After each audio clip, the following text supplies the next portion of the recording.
Tim Davis, the marketing coach over here at What's Up Wednesday, and I have Susan Depew. And for those of you who don't know who Susan is, Susan was my very first marketing coach several years ago when I had a problem believing that mortgage lending was all about the interest rate. Oh, I remember. I think what you said to me was, you said mortgages. What about marketing with mortgages? It's just about the interest rate, whatever the interest rate is. And I remember saying to you, if that's what you make it. Oh my gosh. That hit me right between the eyes. Susan was in a BNI group that I was involved with, and what happened was you were offering these marketing classes. I think you were having maybe 8 or 10 business owners or salespeople attend these classes, and you were teaching us maybe, I think, 4 or 6 weeks. I don't remember how long it was, but you were teaching us basics of marketing back then, weren't you? Right, I was. So I made myself available to Susan's class, and it was a real eye-opener. I think it was probably the tipping point where I really started to look at the mortgage business as a marketing business much more than a mortgage business. Yes, exactly. And in fact, then I said to you, when we talked about that, well, what can be my unique selling proposition? What can I do differently? Yeah. And I said, listen, I've been self-employed forever, a self-employed woman. So tell me something. Make mortgages easy for the self-employed. Yeah. There's a unique selling proposition. Exactly. And when I went back and looked through my database, I realized that there was a CPA in town sending me so many people that were self-employed. I had done so many of these loans. To me, it was second nature, and it was easy. I just wasn't communicating that to everybody else. So they didn't really know what I really specialized in. That's right. Right? That's right. And that's when you started telling everybody that what you could do for them. And I don't know if you remember or not, but what you did was you developed this wonderful thing with hoops. My magic. gosh. Remember that? Yeah. That was crazy. And you made it very, very visual.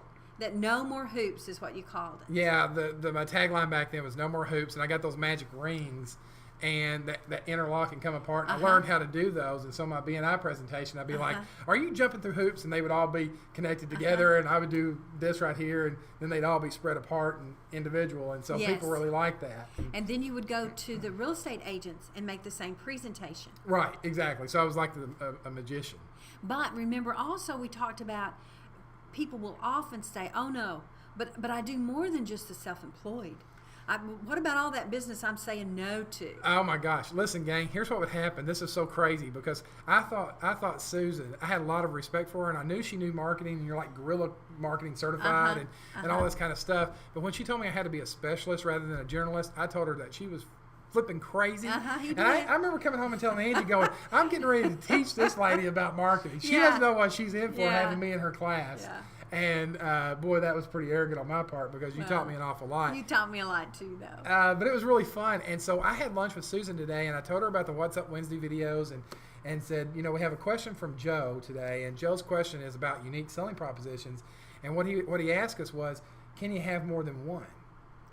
It's real important, actually, you may only have one at a time, but to always keep your eye on where your market is going for the future. Yes. Because you never ever know when not your problem and not your issue, but the market's going to change on you. You got to be ready. That happened. We actually talked about this at lunch today. For years I was my unique selling proposition at all the chamber events and the BNI events. I mean, I had my 60-second commercial down pat. I mean, it was solid, and I would walk out of there with leads. I would actually go to events just to see how many leads I would get. And I'm not talking about leads like maybe. I'm talking about like people that were ready to do applications. Because I was marketing to the self-employed people, and they were all hanging out at these chamber mixers, and these events. And so and can I stop you right there? Go where your market is. Did you hear him say he went exactly where his market is hanging out?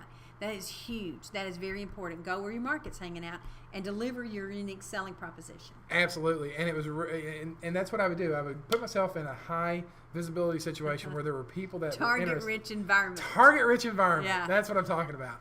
And so I would give out this unique selling proposition, and it worked out really, really well. But we were talking about it at lunch today in the mortgage industry. If you're self-employed and you need a mortgage loan, you better be able to show your income, or else you're going to be called a renter. So that easy transaction is not as easy anymore. And so I've looked at the marketplace. We were actually talking about this and how I was going to have to redefine my unique selling proposition and go after first-time home buyers, be a specialist in FHA. That's where the market's really tending and where it's really going.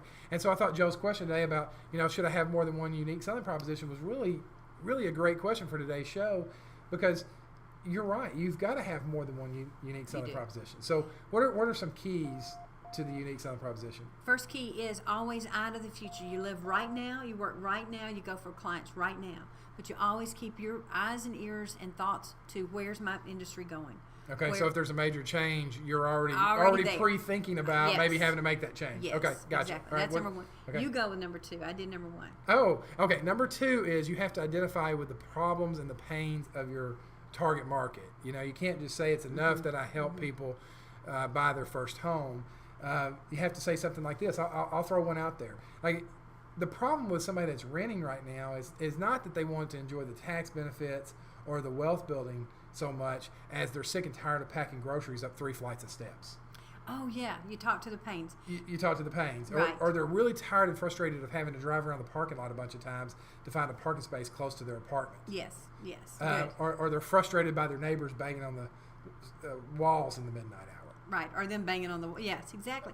And what you didn't, you're right. You didn't go to that logical stuff. What you did is you touched emotions, the frustrations of everyday living. Exactly. And what he did was then he used that. My third point is facts tell, but stories sell. Ooh, facts tell, but stories. I like that. Yeah, stories sell. Okay, and so what give you me a want to story. do is then you go ahead and say, okay, for instance, last week I was working with a young couple who really didn't think that they were eligible for a loan, especially in this tight market. Okay. And then you go ahead and explain how because of this and that you put it together. Okay, or why gotcha. we specialize in it. I got you. What So we do differently. So they were, let's say, for example, if I have a real story of a couple that came to me and they were frustrated by their neighbors banging on the walls in the midnight hour, and he maybe had sprained his ankle, so it was really difficult to get up all flights of the stairs. But they were thinking, how do we afford a house because we haven't saved for a down payment? And so I introduced them to some grant programs that they would never have to repay. Yes. And it got them into their first home, and they Yes. couldn't really, they absolutely were amazed and couldn't believe it. So now they're homeowners. Yes, exactly. See? That's yes. So, Joe, your question has been answered. You Yes. need multiple unique selling propositions. Go to your target market, identify with their emotional problems that they have, and then, what was that? Tell a story. Facts tell, but stories sell. Now, that is a winning game plan. Yeah, it's a winning game plan for a unique selling proposition. Yeah. Thank you so much for Oh. being on What's Up Wednesday. It's my pleasure. Susan is a great coach. What's your website?